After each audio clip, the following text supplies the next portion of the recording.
So in front of me I've got Honor X6. In this video I'll show you how to use Google Assistant on lock screen. In the beginning, let's go to Google app.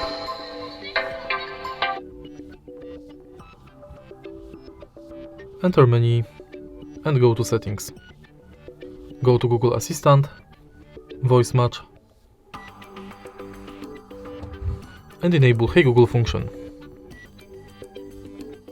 Tap next, agree, and continue.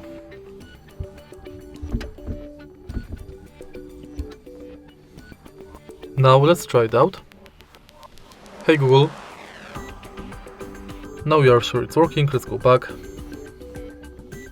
Enter lock screen. And also make sure that assistant responses on lock screen are enabled. Now you can simply lock the screen and say, Hey Google. Hey Google. What's the weather like tomorrow?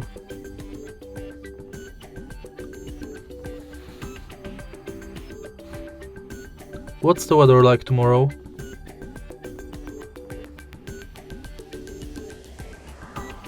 And that's it. If you find this video helpful, please leave like, comment and subscribe.